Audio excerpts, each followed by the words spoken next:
e nas estrelas. Na terra as nações ficarão angustiadas com pavor do barulho do mar e das ondas.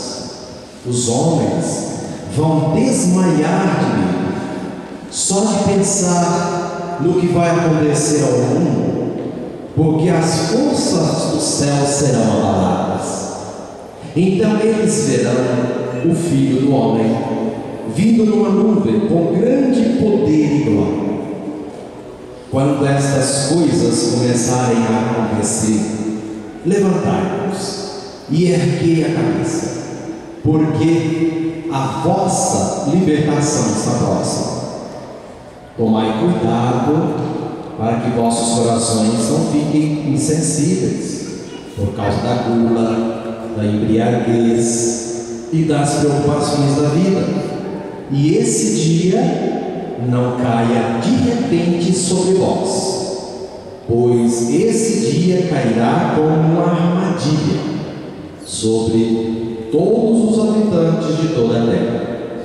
Portanto, ficai atentos e orai a todo momento, a fim de terdes força para escapar de tudo o que deve acontecer e para ficardes em pé diante do Filho do Homem. Palavra da salvação. Glória a vós, Senhor.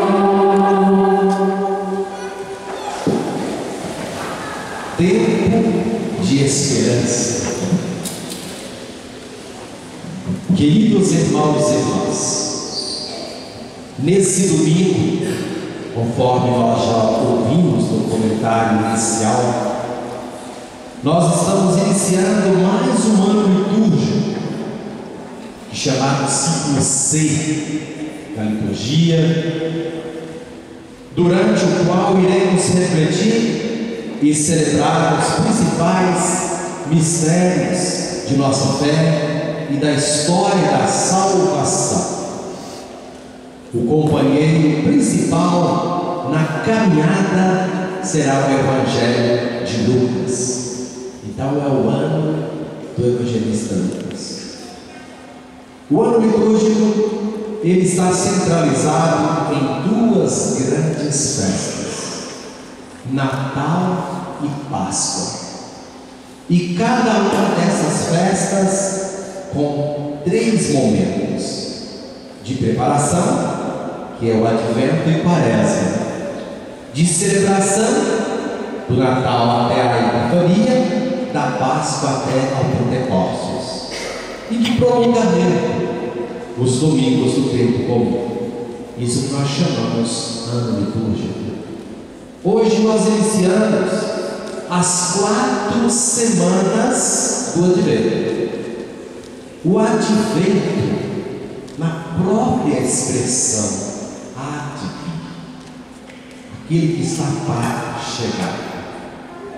Advento é tempo de espera e esperança, em que celebramos, primeiro, um fato passado, a vinda histórica de Jesus, prometida a Abraão, lembrada pelos profetas, esperada pelo povo, realizada em Belém.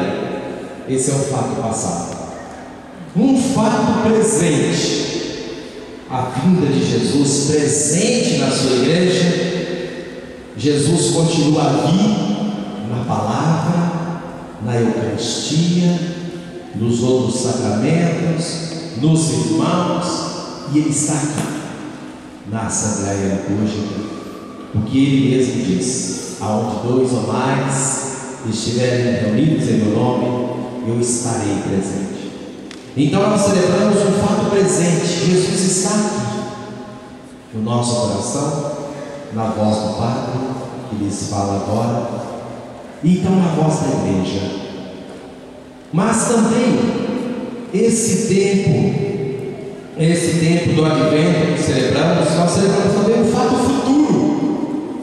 É a segunda vinda no fim do mundo, a parousia. Nós estamos entre duas vindas: a primeira vinda no Natal e a segunda vinda na glória, quando o Filho do Homem virá em poder e glória. Queridos irmãos, as leituras acenam para um novo tempo, marcado pela esperança e pela alegria.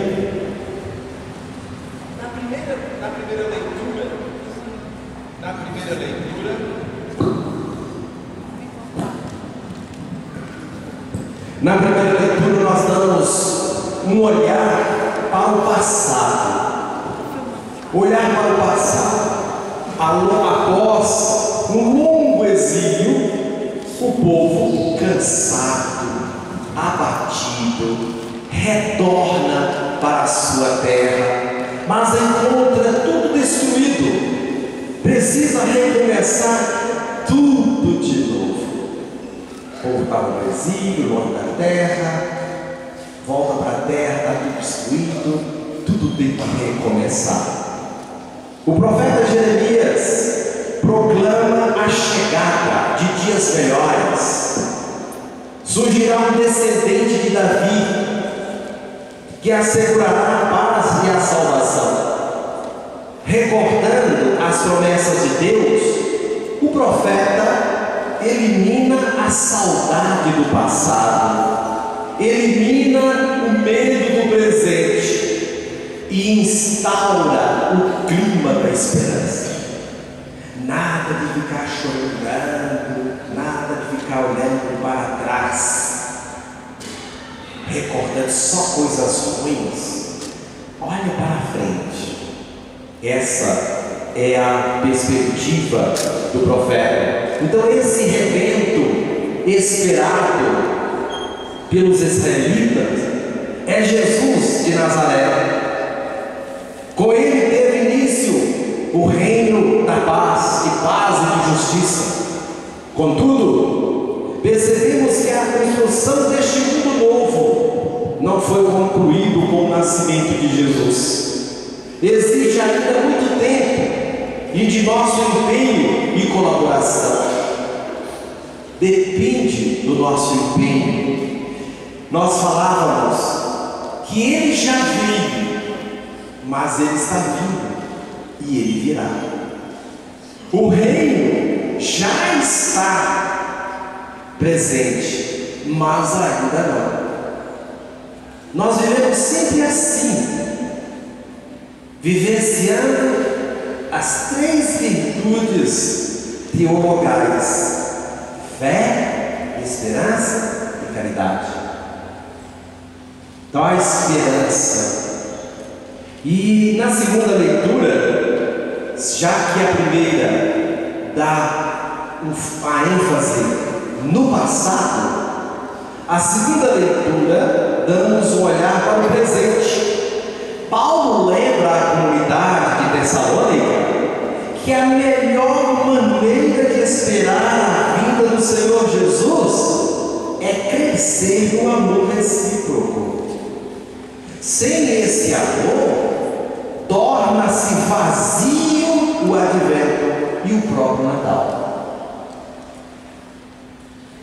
Enquanto nós estamos vivendo neste mundo, vamos incrementar a solidariedade, o espírito de acolhida mútua, o amor aos irmãos. Isso é que fica. Então, o presente. No Evangelho, damos um olhar para o futuro. Primeira leitura, passado. Segunda, presente. E o Evangelho nos coloca na perspectiva futura. Estamos nos últimos dias de vida terrena de Jesus. Ele anuncia tempos difíceis de sofrimento e perseguição. O texto, numa linguagem apocalíptica, fala da segunda vinda de Cristo. Quando nós falamos assim, linguagem apocalíptica, o gênero apocalíptico, ele impacta as pessoas, chama atenção, mexe com a gente. A gente fica até com medo. Nossa, a lua, as estrelas vão cair, vai tudo desaparecer, tudo vai tremer, as bases, a estrutura deste mundo, e aí verá o Filho do Homem de poder e glória nas nuvens. Todo mundo chama atenção. É o gênero apocalíptico. Só uma parte. Alguém disse que teve uma visão que debaixo aqui de Montes Claros, no solo, tem um grande dragão. Na hora que ele mexe um pouco, tem o tremor. E quando ele solta aquela baforada, é o calor. Então, e atenção, tudo é abalado, mas fechando aspas. Mas a importância a gente vê, e tem gente que aproveita esses elementos naturais para meter medo no povo e ganha com isso. Exatamente, quando fala dessas coisas misteriosas, estrondosas, catastróficas, bicho, chama atenção, fica todo mundo com medo, fica arrepiado. Vai acontecer, nossa, teve essa visão. É um gênero profético, apocalíptico. Está em Daniel, está em Ezequiel, nos livros, está no Apocalipse. Então, nós estamos dentro de um gênero apocalíptico. Então, os sinais catastróficos apresentados no Evangelho não são um quadro do fim do mundo, são imagens utilizadas pelos profetas para falar do dia do Senhor, quando Ele vai intervir na história para libertar o seu povo. E quando visa o quadro aí, visa reavivar a esperança pelo novo dia que surgirá e motivar a vigilância para reconhecer e acolher o Senhor que vem. Então é uma mensagem de esperança. Não é o que acontece com a gente quando as coisas não estão indo bem, tudo está encalhado, complicado, a começar da minha pessoa, complicado, tudo não dando certo. Aí não fica sonhando que um dia isso vai passar. Quando as coisas estão erradas, a gente sonha. Então, quando isso acontece, a gente tem um sonho, vou sair dessa. E muita coisa tem seu final, sim. Os grandes impérios da história têm o seu início, o seu apogeu e sua decadência. Então tudo passa, tudo vai. Então aqui mesmo, a palavra que está na rolinha agora, é um prenúncio do novo. É como o grão de trigo, que para ter outro grão, ter vida é necessário de morrer, passa por um processo de destruição para ter e surgir a vida. Então a liturgia trabalha muito com isso: morte, vida, destruição, construção. O velho vai desaparecer, essas estruturas caducas que fala até nos nossos documentos, não está funcionando mais. Nós temos que reavivar, ser criativo, vamos buscar o novo. É isso aí, é a dinâmica da nossa vida. A gente quer sempre ter saídas. Nas encruzilhadas, muitas vezes a gente no beco sem saída. Então, no nível pessoal, comunitário, familiar. E aí a mensagem: fiquem de pé e levantem a cabeça, pois a vossa libertação está próxima. O Evangelho, queridos irmãos, ensina a não esperar passivamente a vinda do Filho do Homem. É preciso estar atento a essa salvação que nos é oferecida e aceitada. A cada proposta da palavra, Deus que vem em nosso encontro, peregrina na nossa direção, o compete a gente acolher. Ele está sempre nos visitando.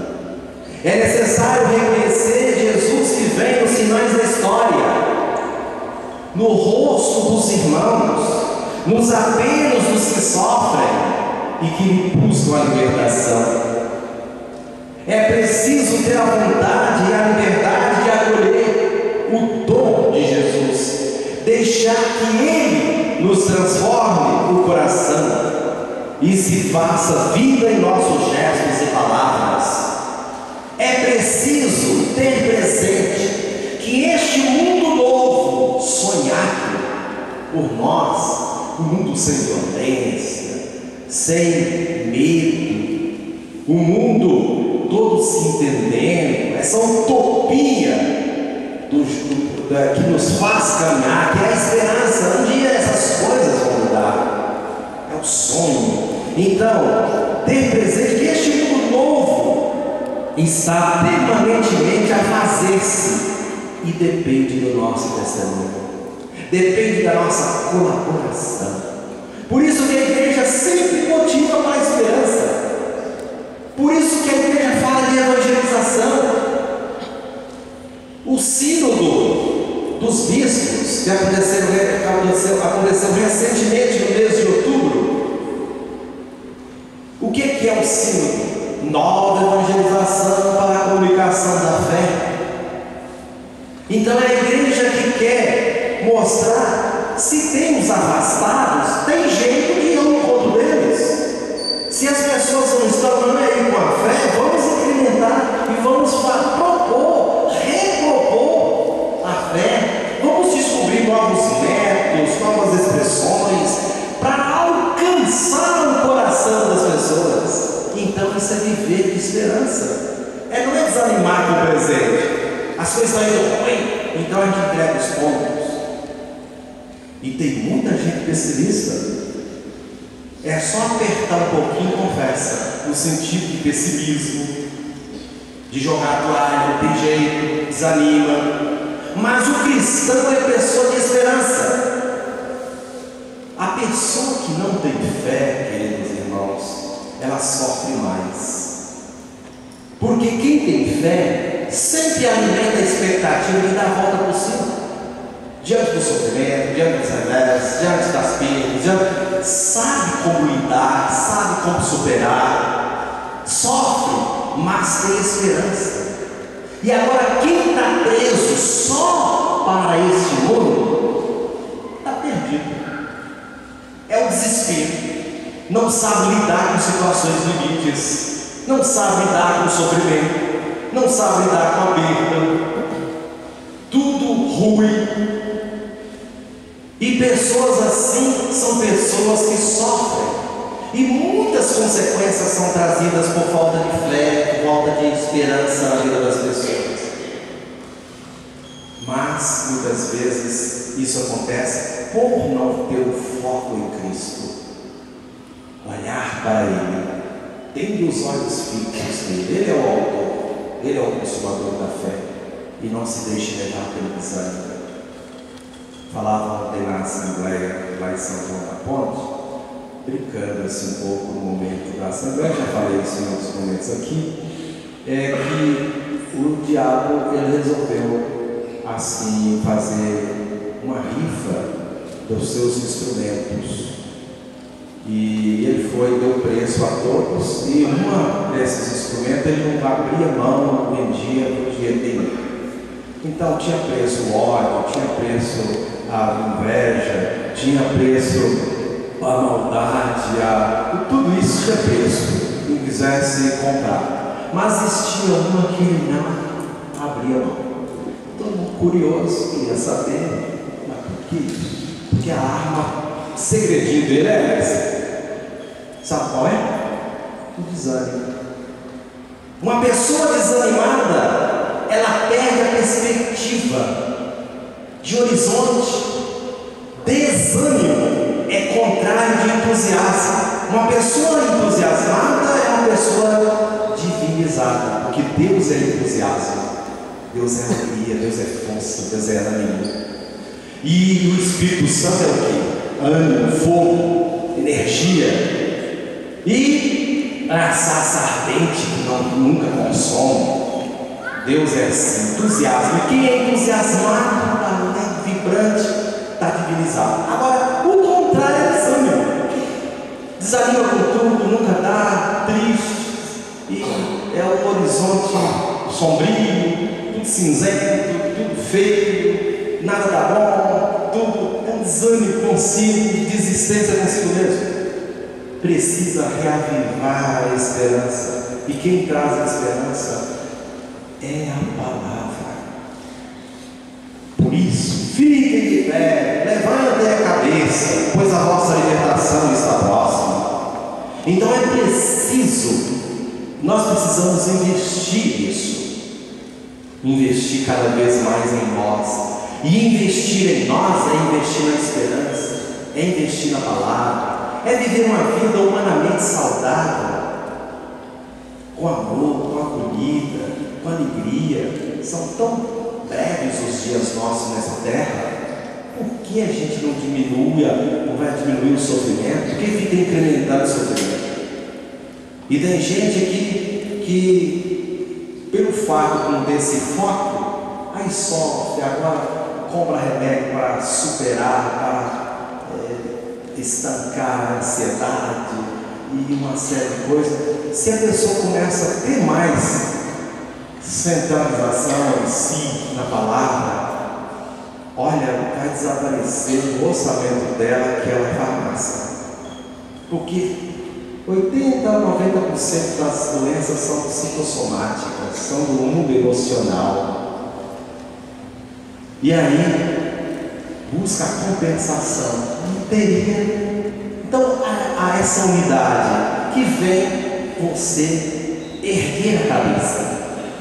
A libertação está próxima, porque próxima de nós está o Senhor. Próximo de nós está o Senhor. Está a palavra. Nada de desânimo. Portanto, é um tempo de esperança. Nós começamos a falar tempo de esperança, tempo de alegria, tempo de expectativa. Dezembro é o mês das confraternizações, das revisões, do que deu certo, não deu. É um tempo que nos aproxima do mundo, no melhor tempo, alegre, festas alegres, cheias de luz, de cânticos, de melodias. Então, mesmo bonito. Como você pretende preparar o Natal desse ano? Você já pensou nisso? Como que você está pensando? Um Natal apenas de presentes? Um Natal de enfeites e músicas? Um Natal de festas? Comes e bebes, ou um Natal cristão? E a igreja tem uma dica para celebrar bem o Natal de uma maneira bem cristã, encarnada: a novena do Natal. Temos na secretaria formar para as famílias, é uma maneira de nos preparar. Esse tempo, o roxo, nos lembra que é um tempo de penitência, de conversão, de preparação do coração para aquele que vem, a visita especial. É o tempo de dar uma faxina na casa interior, naqueles lugares mais escondidos do meu ser, fazer uma faxina bem caprichada para ficar tudo brilhante, nada de sujeira, jogar fora essas coisas para acolher a visita. Que ele se sinta bem na nossa casa interna, no nosso santuário interior. Isso é Natal, é a presença de Deus em nós, e essa presença que traz alegria e esperança. O verdadeiro Natal é vivido num clima de esperança, de vigilância, de oração, de conversão, de vigilância, de esperança. Advento é participar de uma espera profunda de todos os homens pela vinda de Deus, de cabeça erguida apesar dos problemas que nos cercam. É esse clima de vigilância para perceber os sinais da presença de Deus entre nós. Vigilância significa pôr Deus em primeiro lugar na vida. Isso aqui é vigilância. Está atento a isso. Quer dizer, ler a realidade com o olhar voltado à eternidade. Uma das orações bonitas desse tempo, e que eu pessoalmente gosto muito, que nós vamos rezar na oração depois da comunhão. Caminhar entre as coisas que passam e abraçar aquelas que não passam. E tem gente que caminha neste mundo agarrada a muita coisa, agarrada a coisas, a dinheiro, a fama, a posição, agarrado a si mesmo, as pessoas, e sabendo que tudo isso passa. Nós temos que investir em valores que não passam. É bonita essa oração, porque leva-nos a relativizar tudo, mas não Deus. Deus não pode ser relativizado, como está fazendo na Europa, o mundo materialista, ateu. E quantos estão aí também entrando nessa dinâmica? Então, vigilância significa crer que o reino de Deus já está presente entre nós. E Jesus adverte a um perigo. Olha, presta atenção nessa advertência de Jesus. Não fiquem insensíveis por causa da gula, da embriaguez e das preocupações da vida. A gula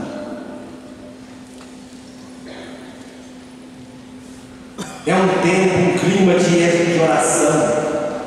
Na comunidade, com a liturgia do advento, nas famílias, com a novena do Natal em família, como já disse.